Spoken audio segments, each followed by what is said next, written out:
Okay, hello and welcome to all the online and offline learners to NLCC classes. तो हम ये जो topic पढ़ने जा रहे हैं ये पॉलिटी कॉन्स्टिट्यूशन का special provisions for some state topic है। जैसे कि आप देख सकते हैं आर्टिकल 370 और 371 के बारे में हम यहाँ पढ़ेंगे। इसमें से मैंने आपको 370 की एक छोटी सी डिटेल यहाँ दे रखी है, ठीक है। बाकी मैं आपको उसके बाद अभी पढ़ाऊंगा।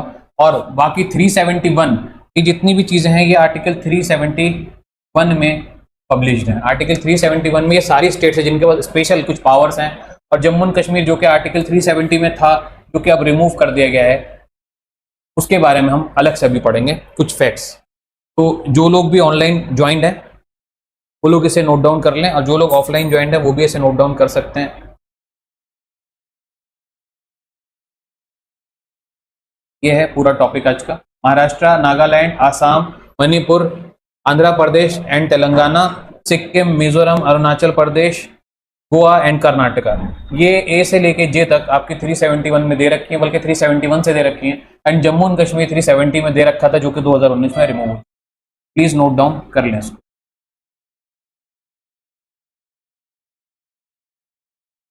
अगेन इस टॉपिक में से डायरेक्ट एमसीक्यू क्वेश्चन आ सकता है। आर्टिकल पूछ सकता है कि नागालैंड का कौन सा आर्टिकल है, या फिर मिजोरम का कौन सा आर्टिकल है, या फिर गोवा का कौन सा आर्टिकल है। तो आर्टिकल तो सबके 371 ही है, बस ABCDEFGHIJ आपको याद रखना है किसका ए है, किसका बी है, किसका सी है। इस तरीके से ये कानून है इसके। यानी हम यहाँ पे दो ही कानून पढ़ेंगे, 370 और 371, दो ही आर्टिकल पढ़ने जा रहे हैं। जिसमें से 371 में जो हमको पढ़ना वो आपके सामने है, इसके अंदर हम कुछ भी नहीं पढ़ेंगे। हम पढ़ेंगे असलियत में अभी 370 क्या होता है।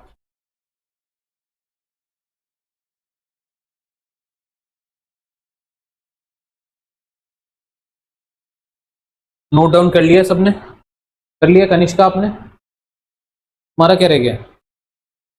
जल्दी लिखो। गोवा, कर्नाटका, ABCD तो बाद में लिख लेना, वो तो पता ही है तुमको, ठीक है। कि हमारे 6-7 टॉपिक बचे हैं, मैं उसको खत्म करना चाह रहा हूँ, आज कोर्स ही कंप्लीट करना चाह रहा हूँ। Okay, now we are moving to Kashmir. मतलब जान ही रहे एक्चुअल में हम यहाँ पे डिस्कस करेंगे कश्मीर के बारे में, ठीक है। तो सबसे पहली हेडिंग आप लिखिए, की प्रोविजंस ऑफ आर्टिकल 370। की प्रोविजंस ऑफ आर्टिकल 370 के बारे में कुछ खास बात कर लेते हैं। जैसे कि पहली बात, फर्स्ट, ठीक है, क्या खास बात थी? Jammu and Kashmir has its own constitution. उनका अपना कॉन्स्टिट्यूशन था जम्मू एंड कश्मीर। 370 उनको क्या पावर देता था, इंडिया से अलग कैसे करता था, कि जम्मू एंड कश्मीर के पास अपना खुद का कॉन्स्टिट्यूशन था, इंडिया वाला कॉन्स्टिट्यूशन वो लोग फॉलो नहीं करते थे। पहली बात तो ये had its own constitution. Second point जो इंपॉर्टेंट है ध्यान देने वाला, जब उनका अपना कॉन्स्टिट्यूशन था तो जम्मू एंड कश्मीर के पास अपनी पार्लियामेंट भी रही होगी। Jammu and Kashmir had its own parliament, इनकी अपनी पार्लियामेंट थी, जो इनके नेता लोग अपनी जगह अपने डिसीजन ले सकते थे। PARलियामेंट, पार्लियामेंट, इनकी अपनी पार्लियामेंट थी, ठीक है। दूसरी चीज क्या थी इनके पास? इनकी अपनी पार्लियामेंट थी, ठीक है। तीसरी चीज, यानी 370 में क्या बताता है? अपना कॉन्स्टिट्यूशन, अपनी parliament,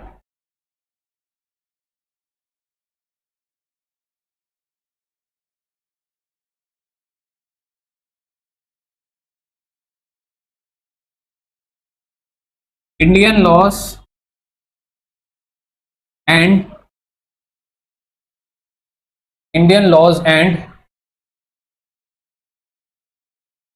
Indian laws like panchayat laws, Indian laws like panchayat laws, और RTI does not apply in Jammu and Kashmir, does not applied in Jammu and Kashmir.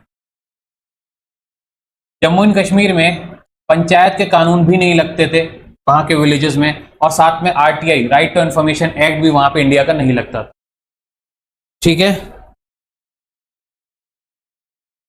क्या चीज?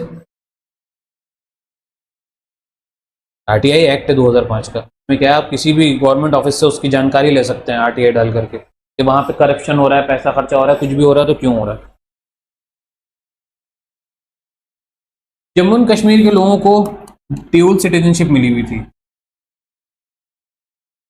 कनिष्का, इंडिया के जो लोग हैं उनको कौन सी सिटीजनशिप मिली हुई है? सिटीजनशिप चैप्टर पढ़ा था स्टार्टिंग में। इंडिया के पास कैसी सिटीजनशिप है?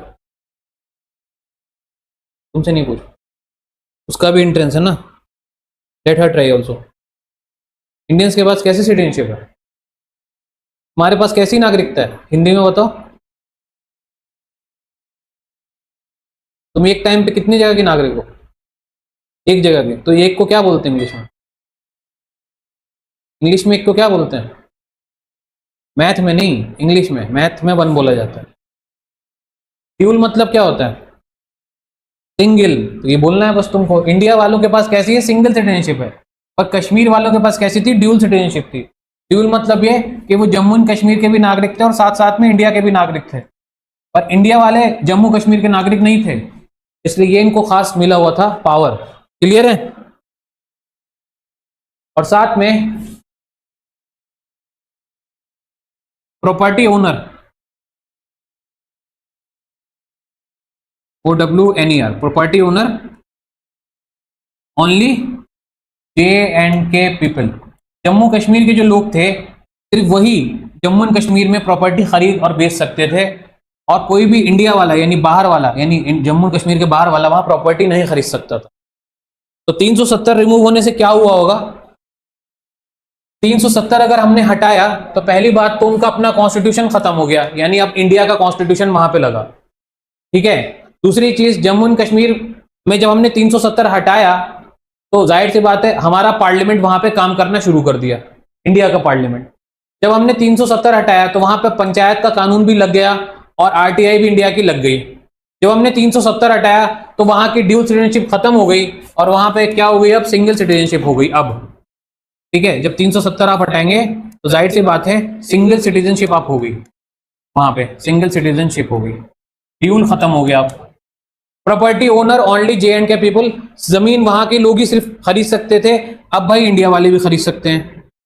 Indians can buy property, Indians भी अब प्रॉपर्टी खरीद सकते हैं। तो 370 हटाने से ये कुछ फायदे हुए हैं, जैसे हमारे पंचायत, इंडियन पंचायत लग गई वहां पे, Indian panchayat, Indian panchayat, other laws, और जितने भी सारे लॉज हैं इंडिया के वो वहां लग गए, एंड अदर लॉज, जितने भी लॉज हैं इंडिया के वो वहां पे लग गए जो पहले नहीं लगते थे। इंडियन पार्लियामेंट लग गई वहां पे। ठीक है। क्या हुआ? इंडियन पार्लियामेंट लग गई, इंडियन पार्लियामेंट आ गई, और साथ में इंडियन कॉन्स्टिट्यूशन आ गया। ठीक है।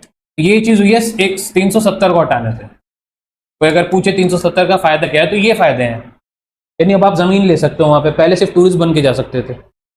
ठीक है। अब हम बात करते हैं कुछ हिस्टोरिकल फैक्ट्स की कश्मीर के। आइए थोड़ा हिस्टोरिकल फैक्ट्स जान लेते हैं, क्या हुआ था, क्यों कश्मीर अलग हुआ था, ठीक है, और कैसे अलग हुआ था। ठीक है, इसके बारे में जान लेते हैं। 1947 अक्टूबर, लिखते चलना, मैं मिटाता चलूंगा फौरन। अक्टूबर का महीना था, 26 तारीख थी 1947 की। डेट लिख लो। इस डेट में एक चीज साइन होती है तो हम बोलते हैं इंस्ट्रूमेंट ऑफ एसेशन। एग्जाम में आता है ये,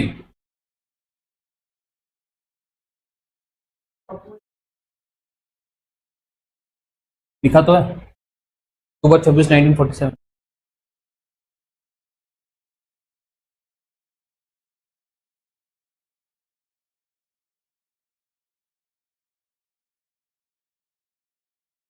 इंस्ट्रूमेंट ऑफ एसेशन क्या है?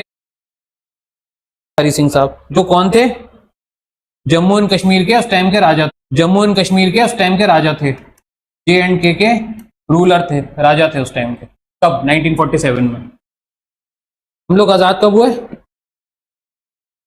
महीना बताओ, दिन बताओ। 15 अगस्त के बाद आती है ना डेट, 15 अगस्त 1947 के बाद आती है ना डेट ये, यानी आजादी के बाद भी कश्मीर अभी इनके अंडर में था, इन्होंने आजाद नहीं किया था कश्मीर, ये राजा थे वहां अक्टूबर में। तो इंडियन गवर्नमेंट कह रही थी कि कश्मीर हमारा है तो कश्मीर हमको दे दिया जाए, पर ये देने को तैयार नहीं थे, बोल रहे थे लड़ लो मर लो पर मैं दूंगा नहीं। फिर बाद में ये 2 महीना लगाते हैं लगभग, और 2 महीने बाद ये एक डॉक्यूमेंट साइन करते हैं।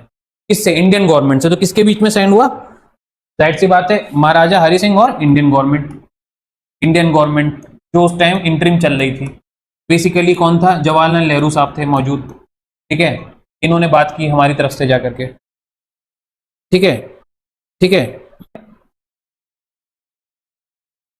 चीजें थी, इंडिया को इन्होंने बोला कि हम इंडिया का जो है जम्मू एंड कश्मीर को हिस्सा मानते हैं, पर हम अपनी चीजें अलग करेंगे, इंडिया वाले हमारे साथ मिलकर काम कर सकते हैं, ठीक है। इस तरीके का कुछ बोला इन्होंने। तो इन्होंने कुछ पावर इंडियन गवर्नमेंट को दी और बाकी कहा कि बाकी हमारे पास रहेंगे। तो इंस्ट्रूमेंट ऑफ असेशन में इन्होंने 3 शर्तें रखी कि ये 3 चीजें आप ले लो इंडिया वाले, उसके अलावा जितनी भी चीजें वो हमें दे दो। इस शर्त पे अगर आप रेडी हो तो फिर कश्मीर और आपका और हमारा दोनों का, और अगर आपको ये 3 शर्तें मंजूर नहीं है तो फिर हम कश्मीर नहीं देने वाले आपको, ठीक है। तो क्या वो 3 शर्तें थी? एक तो डिफेंस, यानी इंडिया वाले अपनी डिफेंस आर्मी लगा सकते हैं वहां पे। क्या पहली शर्त थी? कि डिफेंस आप यहां पे अपने यूज कर सकते, ठीक है। दूसरी शर्त थी एक्सटर्नल अफेयर्स, जितने भी एक्सटर्नल मामले हैं कश्मीर को लेकर दूसरी देशों में बात करना, वो आप कर सकते हो।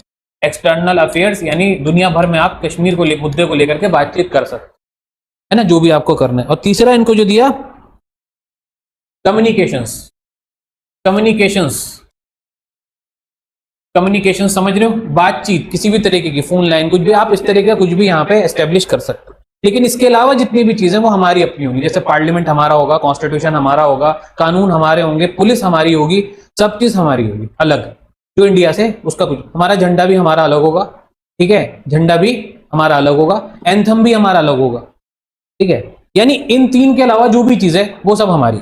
इंडिया वाले इस चीज को मान जाते हैं, इंडिया वाले, क्योंकि इंडिया को किसी हाल में कश्मीर चाहिए था, तो इस शर्त पे इंडिया वाले मान जाए। चलो वो खुश क्यों होते हैं कि चलो कम से कम ये 2 बड़े मुद्दे हैं जो हमको दे दिए हैं, एक तो आर्मी और ओके।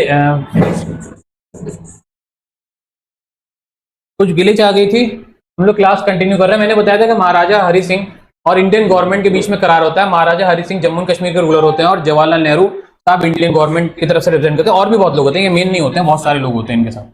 उसके बाद जो हम बात कर रहे थे वो ये था कि अक्टूबर 1979 को एक करार होता है, ठीक है, सॉरी अक्टूबर 17 1949 को एक करार होता है, जिसमें एक आर्टिकल सजेस्ट किया जाता है 306A, इसके द्वारा गोपालास्वामी अयंगर के द्वारा, जिसको बाद में इस डेट में 1949 में अडॉप्ट कर लिया जाता है एज एन आर्टिकल 370।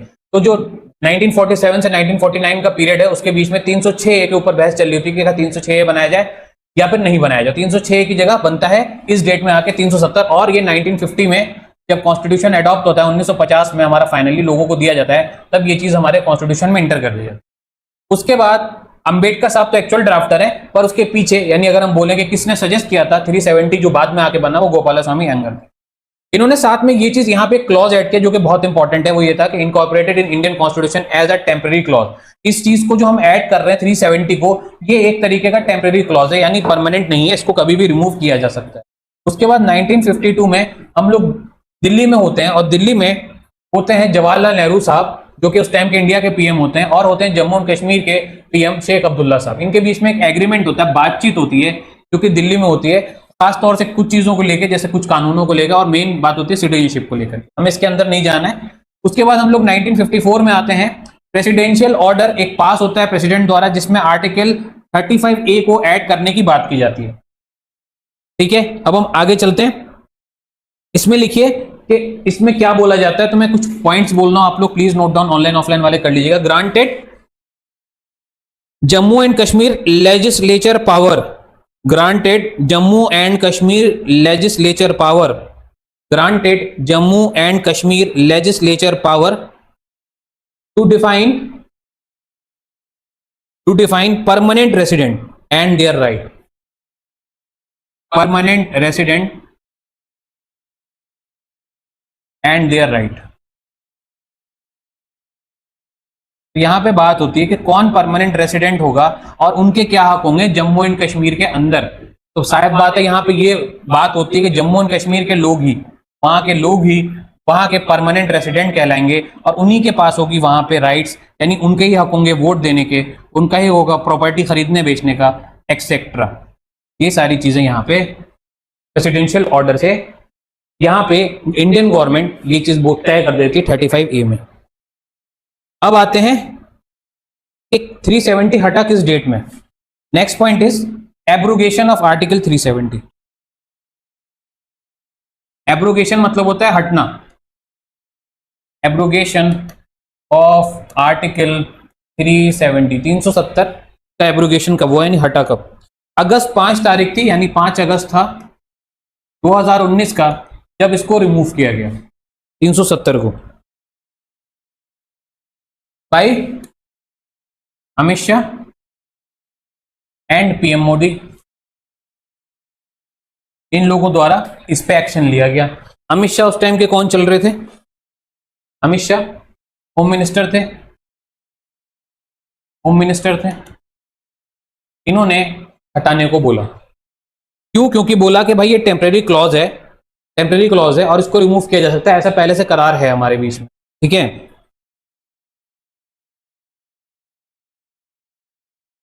इसके ऑर्डर आने के बाद क्या हुआ, इंडिया का कॉन्स्टिट्यूशन वहां पे लग गया। ये जो ऑर्डर आया, तो इसको ऑर्डर दिया किसने? ये 5 अगस्त को ऑर्डर किसने दिया? प्रेसिडेंट ने दिया को हटाने का। ऑर्डर तो प्रेसिडेंट आया, लेकिन इनिशिएट किया इन लोगों ने, ऑर्डर प्रेसिडेंट का था।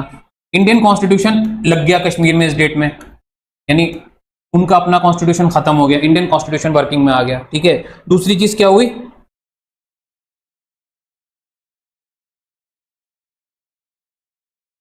370 में कई सारे क्लॉज हैं, जैसे 370(1), 370(2), 370(3), ऐसे ही, ठीक है। तो इसमें से 370(3) रिमूव किया गया। एक चीज याद रखिएगा, बाकी अपनी जगह पर है, अभी बाकी अपनी जगह पर है। 370 का 3 जो कि मेन था, टेम्पररी क्लॉज की बात करता था, वो 370 था।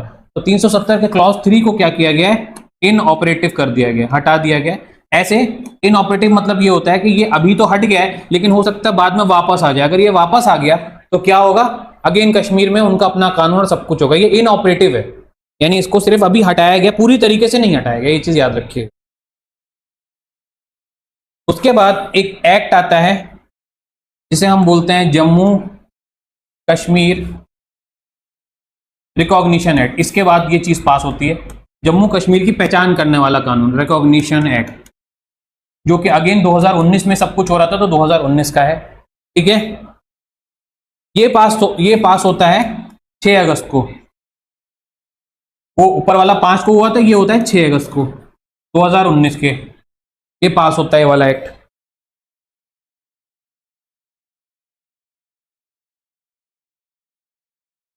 ये स्प्लिट करता है, ये तोड़ देता है, ठीक है, किसको? जम्मू एंड कश्मीर को 2 हिस्सों में,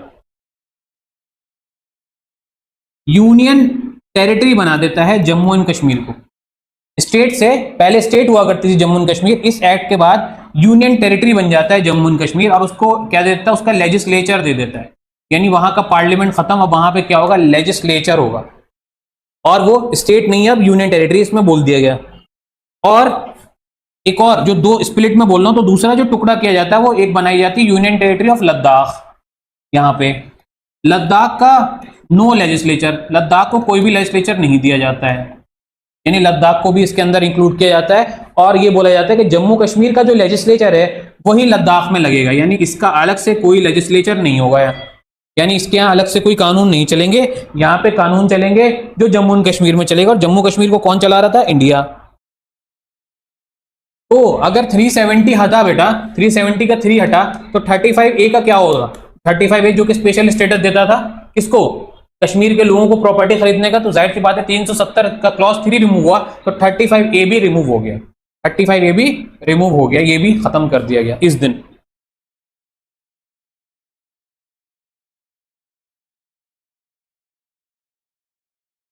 अब एक सवाल और है कि जम्मू एंड कश्मीर के अपना वो था, यहां पे देखिएगा कहां गया वो शेख अब्दुल्ला, मैंने कहां पढ़ाया था? शेख अब्दुल्ला कहां चले गए? ऊपर ये। तो शेख अब्दुल्ला के सामने आप ये चीज लिख लीजिए कि जो जम्मू एंड कश्मीर का अपना कॉन्स्टिट्यूशन था ना, जम्मू एंड JNK का कॉन्स्टिट्यूशन, वो किसने बनाया था? वो शेख अब्दुल्ला साहब ने बनाया था, जम्मू एंड कश्मीर का कॉन्स्टिट्यूशन। जम्मू एंड कश्मीर के कॉन्स्टिट्यूशन में 1 से लेकर 370 आर्टिकल थे। कितने आर्टिकल थे? 1 से लेकर 370 आर्टिकल। और ये एक तो 370 आर्टिकल इंडिया के 370वें आर्टिकल में आता था, यानी इंडिया में तो एक ही आर्टिकल था, इस एक आर्टिकल के अंदर ये 1 से लेकर 370 आर्टिकल थे कश्मीर के, ठीक है, ये चीज याद रखिए। इंडिया का कहां से कहां तक आर्टिकल, अगर आपको याद हो, इंडिया के अंदर 395 आर्टिकल्स हैं ओरिजिनल, ठीक है, कश्मीर के अंदर 1 से 370 थे, यानी यहाँ पे 395 नहीं थे, और ये सारे के सारे इंडिया के कहाँ आते थे, 370 में आते थे। और उसको बनाया किसने था, शेख अब्दुल्ला साहब ने जम्मू एंड कश्मीर का कॉन्स्टिट्यूशन लिखा, जैसे यहाँ का अंबेडकर साहब ने लिखा था, वहां का इन्होंने लिखा था, जो कि वहां के पीएम थे।